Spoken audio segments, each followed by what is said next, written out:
کچھ جگہ ایسی ہوتی ہیں جہاں لوگوں کو جانے سے روکا جاتا ہے، نہ صرف اس لیے کہ وہ جگہ سنسان ہوتی ہیں، بلکہ وہاں کچھ نہ کچھ ایسا راز ضرور چھپا ہوتا ہے۔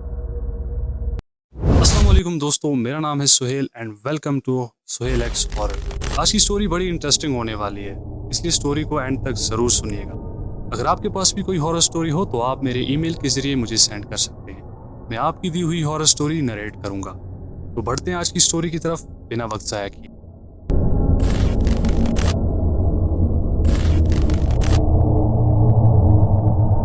السلام علیکم، میرا نام عمر ہے۔ یہ چند مہینے پرانی بات ہے کہ رات کو میں سو رہا تھا کہ اچانک میرے فون کی گھنٹی بجتی ہے۔ میں نے اسکرین پر دیکھا تو میرے بھائی آصف کا کال آ رہا تھا۔ آصف جو میرا کزن تھا، وہ مجھے کبھی ایسے کال نہیں کیا کرتا تھا، بس کسی ضروری کام یا کسی خاص موقع پر، جیسے عید وغیرہ پر۔ میں اس وقت کافی تھکا ہوا تھا، میری آنکھیں بس مشکل سے کھل رہی تھی۔ تھکان کی وجہ سے میں نے سوچا اگنور کر دیتا ہوں، لیکن پھر میرے دل میں کچھ ہلچل سی ہوئی۔ میں نے سوچا شاید کچھ امپورٹنٹ کام ہو سکتا ہے۔ میں نے فون اٹھایا، آصف نے سلام کیا۔ میں نے سلام کا جواب دیتے ہوئے پوچھا، ہاں بھائی کیا حال ہے؟ آج کیسے یاد کیا؟ اس نے ہلکی سی آواز میں کہا، الحمدللہ میں تو ٹھیک ہوں۔ اس کی آواز تھوڑی بھاری سی لگ رہی تھی، جیسے وہ کافی رو چکا ہو۔ میں نے پوچھا، کیا ہوا بھائی، سب خیریت؟ اس نے کہا، عمر بھائی آج تمہیں ضروری گاؤں آنا پڑے گا۔ ہماری دادی، اللہ انہیں جنت نصیب کرے، آج وفات پا چکی ہیں۔ یہ سنتے ہی جیسے ایک پل کے لیے میری دنیا رک سی گئی۔ میں چپ ہو گیا، مجھے سمجھ نہیں آیا کہ میں آگے کیا بولوں۔ میں نے افسوس کا اظہار کرتے ہوئے کال کٹ کی، پھر تھوڑی دیر چپ چاپ بیٹھا رہا، پھر سوچا کہ ابو سے مل لیتا ہوں۔ میں اٹھا اور ابو کے کمرے کی طرف بڑھنے لگا۔ میں نے ان کے کمرے کا دروازہ کھولا تو دیکھا کہ وہ بیڈ کے کونے پر چپ چاپ بیٹھے ہوئے تھے۔ وہ چپ چاپ نہ کچھ کہہ رہے تھے اور نہ ہی مجھے دیکھ رہے تھے، بس ان کی آنکھوں میں اداسی سی تھی۔ میں ان کے پاس جا کر بیٹھ گیا۔ میرے پاس بھی کہنے کو کچھ نہ تھا، میں نے صرف اتنا کہا، میں ابھی کچھ دیر میں گاؤں نکل جاؤں گا، پہلے مینیجر سے بات کر کے 3 دن کی چھٹی لے لیتا ہوں۔ ابو نے مجھے دیکھ کر کہا، میں صبح ہی نکل جاؤں گا، وہاں 1 ہفتے کے لیے رکوں گا، تم اپنا کام نپٹا لو، تم بعد میں آ جانا۔ میں نے کہا، ابو جی کیا آپ ڈرائیو کر پائیں گے؟ چلیے نا ایک ساتھ چلتے ہیں۔ ابو کچھ دیر خاموش رہے، پھر بولنے لگے، عمر میں اکیلا رہنا چاہتا ہوں۔ میں چپ ہو گیا، میں کچھ نہیں کہہ پایا، میں نے صرف ہاں میں سر ہلا دیا۔ اگلی صبح انہوں نے اپنے کچھ کپڑے اور سامان اٹھایا، بیگ میں رکھا اور گھر سے نکل گئے۔ میں نے بھی جلدی سے اپنے کپڑے پہنے، کار کی چابی اٹھائی اور آفس کی طرف نکل پڑا۔ آفس میں جا کر میں سیدھا مینیجر کے کیبن میں گیا۔ ہمارا مینیجر عبداللہ ایک بہت ہی اچھا اور نیک انسان تھا، بالکل میرے بڑے بھائی جیسا۔ انہوں نے کہا، ہاں عمر آؤ بیٹھو۔ میں بیٹھا اور بولا، عبداللہ بھائی ایک چھوٹی سی ریکویسٹ تھی، میری دادی کا انتقال ہو گیا ہے اور مجھے 3 دن کی چھٹی چاہیے۔ جیسے مجھے امید تھی انہوں نے ترنت کہا، انا للہ و انا الیہ راجعون، اللہ تعالیٰ ان کی مغفرت فرمائے، تم جاؤ آرام سے رکو، جب ٹھیک لگے تب واپس آ جانا۔ میں ان کا شکریہ ادا کر کے نکل گیا۔ کار میں آلریڈی بیگ رکھا ہوا تھا، میں سیدھا روڈ پر نکلا۔ دوپہر کے 2:30 بج رہے تھے۔ میں نے سوچا شارٹ کٹ راستے سے جاتا ہوں جو 6 سے 7 گھنٹے میں مجھے اپنی ڈیسٹینیشن پر پہنچا دے گا۔ اگر نارمل ہائی وے سے جاتا تو لگ بھگ 12 گھنٹے کا راستہ تھا، اور وہ روڈ ہیوی ٹریفک اور ٹرک سے بھرا رہتا تھا۔ جو راستہ میں چن رہا تھا وہ کافی پرانا اور کافی ٹائم سے بند پڑا ہوا تھا۔ مجھے اس کی ایک انٹری کا پتہ تھا، اس سے جا کے میں شارٹ کٹ پکڑ سکتا تھا اور 7 گھنٹے کے اندر اندر اپنی ڈیسٹینیشن پر پہنچ سکتا تھا۔ میں نے کار گھمائی اور اس روڈ سے آگے بڑھنے لگا۔ یہ راستہ کافی سنسان اور ویران تھا، لیکن مجھے جلدی پہنچنا تھا، اس لیے میں نے وہی راستہ چنا۔ میں لگ بھگ آدھے راستے تک پہنچ چکا تھا جب میں نے اپنی گھڑی کی طرف نظر دوڑائی تو دیکھا کہ شام کے 4:30 بج چکے ہیں۔ مجھے یقین تھا کہ عصر کی اذان ہو چکی ہوگی۔ میرا ارادہ تھا کہ میں سیدھا گاؤں پہنچ کر نماز ادا کروں گا، لیکن پھر میں نے سوچا یہ ٹھیک نہیں ہے، وقت پر نماز چھوڑنا غلط ہے، خاص کر عصر کی نماز۔ تو میں نے سوچا کہ چلو سب سے قریب والی مسجد دیکھ لیتا ہوں۔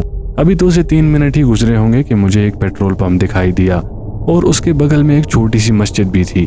وہاں رک کر میں نے اپنی گاڑی سائیڈ میں لگائی اور آس پاس دیکھا، پورا علاقہ خالی اور سنسان تھا، صرف ایک میں اور میری گاڑی۔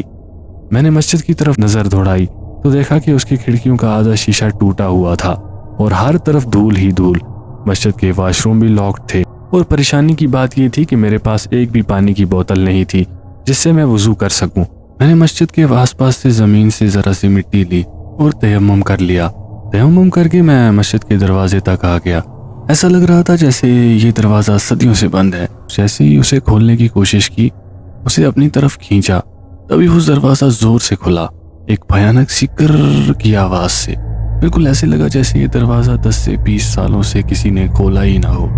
دروازہ کھولا تو دھول کا ایک بڑا سا طوفان اندر سے اٹھا۔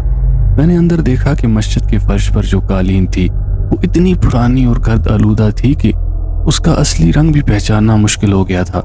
میں بس وہیں کھڑا رہا، تھوڑی دیر سوچتا رہا کہ اس دھول بھری جگہ پر میں کیسے سجدہ کروں گا۔ تبھی مجھے یاد آیا کہ میری کار کے ڈیش بورڈ میں ایک چھوٹی سی جانماز ہے جو میں ہمیشہ اپنے ساتھ رکھا کرتا تھا۔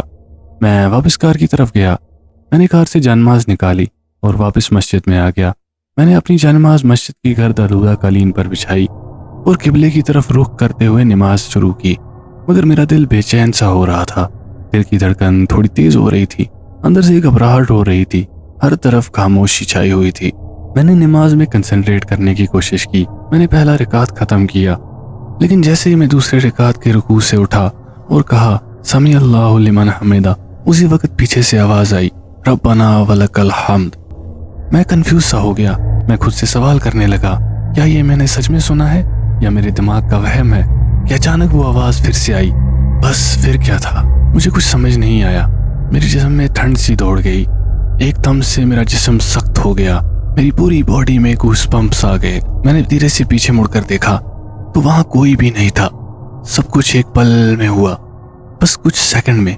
پینک کی وجہ سے میں ہل بھی نہیں پا رہا تھا۔ ایسا لگ رہا تھا کہ جسے مجھے کسی نے پکڑ لیا ہو اور زمین میں دبا رہا ہو۔ میں وہاں اور نہیں رک سکتا۔ میں اٹھا اور مسجد سے بھاگنے لگا۔ میری جانماز بھی وہیں چھوٹ گئی۔ میں بھاگتا ہوا سیدھا اپنی کار میں بیٹھا۔ جلدی سے میں نے ایک نیشن آن کیا اور فل سپیڈ سے ایکسیلیٹر پر پیر رکھ دیا۔ کتنا ڈسٹنس طے کیا مجھے یاد نہیں۔ کافی دوری کے بعد جب مجھے لگا کہ اب میں سیف ہوں تو میں نے کار کی سپیڈ سلو کی، سانس لی، اللہ کا ذکر کیا اور استغفار کرنے لگا۔ خیر کچھ وقت گزرا اور میں اپنے گاؤں پہنچ گیا، جہاں میرا کزن اور باقی میرے رشتہ دار وغیرہ سب میرا انتظار کر رہے تھے۔ میں واقعی اداس تھا اپنی دادی کے انتقال پر، لیکن میری سوچ کا اصلی بوجھ اس مسجد والے واقعے پہ تھا۔ اب اس واقعے کو لگ بھگ 4 دن ہو چکے تھے۔ میں بس اسی سوچ میں ڈوبا ہوا تھا کہ میرا کزن آصف میرے پاس آیا۔ ہم نے مل کر تھوڑا فریش ہونے کا پلان بنایا۔ ہم باہر گھومنے نکلنے لگے۔ میں جیسے ہی گاڑی میں بیٹھا میری آنکھیں وہیں پھٹی کی پھٹی رہ گئی۔ میں نے دیکھا کہ وہ جانماز جو میں وہاں پر چھوڑ کر آیا تھا میری سامنے والی سیٹ پر پڑی تھی۔ یہ مجھے اچھی طرح یاد تھا کہ میں نے وہ جانماز وہیں چھوڑ دی تھی اور میں اسے واپس نہیں لایا تھا۔ یہ دیکھ کر میرے ہوش اڑ سے گئے۔ نہ کوئی میری گاڑی میں آیا تھا اور میں بھی خود اس جگہ واپس گیا ہی نہیں تھا، تو پھر یہ جانماز میری کار میں کیسے؟ میرے جسم میں ٹھنڈک سی دوڑ گئی، پورا جسم کانپنے لگا۔ میں سیدھا اعوذ باللہ پڑھنے لگا۔ آصف بھائی مجھے غور سے دیکھ رہا تھا۔ اس نے مجھ سے پوچھا بھائی سب خیریت؟ میں چپ تھا، صرف دل میں اعوذ باللہ پڑھ رہا تھا، یہ سوچ کر کہ کچھ برا نہ ہو۔ آصف نے میری آنکھوں میں دیکھا، وہ سمجھ گیا کہ کچھ نہ کچھ گڑبڑ ضرور ہے۔ پھر میں نے اسے سارا واقعہ شیئر کیا۔ میں نے کہا آصف مجھے 100% یقین ہے کہ یہ جانماز میں نے اس پرانی مسجد میں چھوڑ دی تھی اور میں واپس نہیں گیا، لیکن یہ یہاں کیسے آ گئی؟ آصف بھائی کو میری بات پر یقین تھا کیونکہ میری یہ عادت تھی کہ میں جھوٹ نہیں بولتا تھا۔ تھوڑی دیر دونوں میں خاموشی سی چھا گئی۔ ہم دونوں نے طے کیا کہ کسی بزرگ، کسی عالم یا پیر سے مشورہ لینا ضروری ہے، ہمیں ان سے مشورہ لینا چاہیے۔ آصف ایک عالم کو جانتا تھا جن کا نام تھا شیخ یاسر۔ ہم دونوں سیدھا شیخ یاسر کے گھر گئے، دروازے پر دستک دی۔ ایک وقت گزرا، پھر دروازہ کھلا تو سامنے شیخ صاحب مسکراہٹ کے ساتھ کھڑے تھے۔ ہم نے سلام کیا تو شیخ صاحب بولے ارے ہمارے مہمان آئے ہیں، آئیے بیٹا اندر آئیے۔ اندر جا کے تھوڑی دیر ہلچل کے بعد چھوٹی چھوٹی باتیں ہونے لگی، لیکن آصف نے زیادہ دیر نہیں کی اور سیدھا معاملے پر آیا۔ آصف کہنے لگا شیخ صاحب عمر کے ساتھ کچھ عجیب ہوا ہے۔ وہ آج جب راستے سے آ رہا تھا ایک سنسان جگہ ملی جہاں وہ نماز پڑھنے گیا، لیکن اس کے بعد ایسی آوازیں، ایسے لمحے گزرے جن کا کوئی معنی سمجھ نہیں آیا۔ شیخ یاسر نے میری طرف دیکھا، پھر آنکھوں میں آنکھیں ڈال کر بولا بیٹا کیا ہوا تھا وہاں؟ میں نے آگے بڑھ کر دلیل سے بتایا کہ وہ مسجد جس جگہ تھی کس طریقے سے آوازیں آئیں، جانماز کا واقعہ، سب کچھ۔ شیخ یاسر کچھ دیر خاموش رہے، پھر سر اٹھایا اور کہنے لگے، یہ تو مسجد المسافرین لگتی ہے جو تم کہہ رہے ہو، تمہاری باتوں سے لگتا ہے یہ وہی مسجد ہے۔ شیخ صاحب کا چہرہ ایک دم سے سیریس سا ہو گیا۔ انہوں نے کہا، بیٹا یہ مسجد کسی عام انسان نے نہیں بنائی تھی، کہا جاتا ہے کہ اس پر جنوں کا بسیوا ہے اور یہ جنوں کی ہے۔ اس مسجد کی جگہ بھی عجیب ہے، پرانے لوگ بھی حیران تھے کہ یہ مسجد اتنی سنسان بے جان جگہ پر کیسے، جو بھی اس مسجد میں جاتا ہے اس کے ساتھ کچھ نہ کچھ عجیب ہوتا ہے۔ ایک بار ایک آدمی مسجد میں ناپاکی کی حالت میں گیا۔ رات کو جب وہ گھر واپس آیا، اس نے بتایا کہ اسے زمین کے نیچے سے آوازیں آ رہی تھی، بچوں کی رونے کی، عورتوں کی چیخنے کی، کچھ عجیب عجیب سی آوازیں، اور اس دن کے بعد وہ آدمی غائب ہو گیا۔ آج تک کوئی نہیں جانتا کہ وہ زندہ بھی ہے یا نہیں۔ اس وقت میرے جسم میں گوز بمپس اور زیادہ آ رہے تھے، میں سمجھ نہیں پا رہا تھا، میرا جسم تھر تھرانے لگا تھا۔ میں نے شیخ صاحب سے سیدھا پوچھا، شیخ صاحب یہ جن اس مسجد میں کیوں ہیں؟ آخر اس جگہ میں کیا ہے ایسا؟ شیخ صاحب نے پھر بولا، بیٹا یقین سے تو کچھ نہیں کہہ سکتے، مگر کچھ روایت اور لوگوں کے مطابق اس مسجد کے نیچے ایک پرانا خزانہ چھپا ہوا ہے، اور وہ جن اس خزانے کی حفاظت کرتے ہیں۔ جن ایک روحانی مخلوق ہے جس کا قرآن میں بھی ذکر ہے، جو بندہ بھی ان کی راہوں میں رکاوٹ ڈالنے کی کوشش کرتا ہے اسے وہ مخلوق جینے نہیں دیتی۔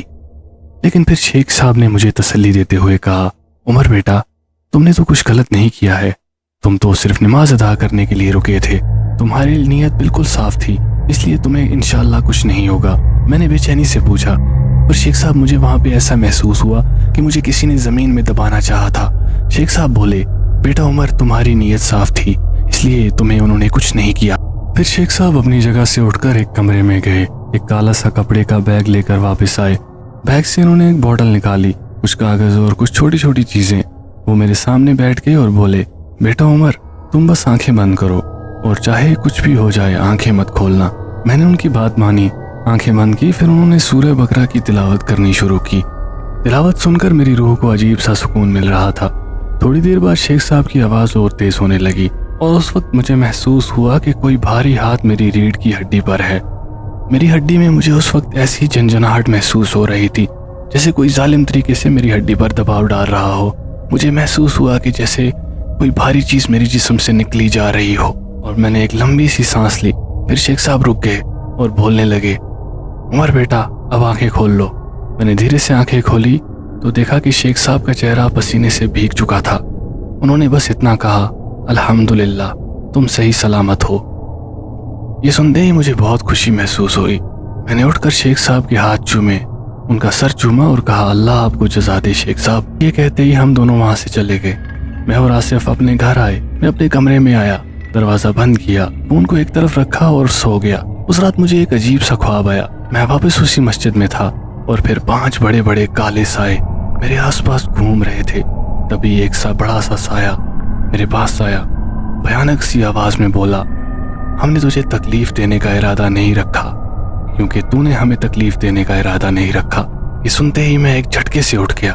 میں پسینے سے بھیگ چکا تھا، لیکن اب دل میں ڈر نہیں تھا۔ ایسا لگا جیسے یہ اس کہانی کا آخری صفحہ تھا اور وہ کتاب اب بند ہو چکی ہو۔ میں نے دل میں کہا، بس عمر یہ کہانی یہیں ختم۔ اور ہاں، شاید میں بھول گیا بتانا، شیخ صاحب جنہوں نے میری مدد کی تھی کچھ مہینے بعد وفات پا گئے۔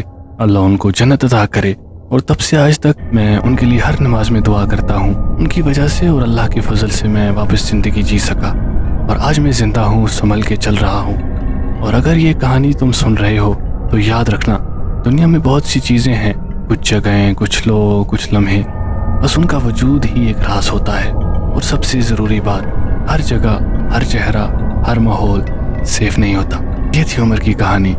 اگر کہانی انٹرسٹنگ لگی تو لائک، شیئر اور کومنٹ ضرور کریں۔ ملیں گے اگلی ویڈیو میں ایک اور نئی کہانی کے ساتھ، تب تک کے لیے بائے بائے۔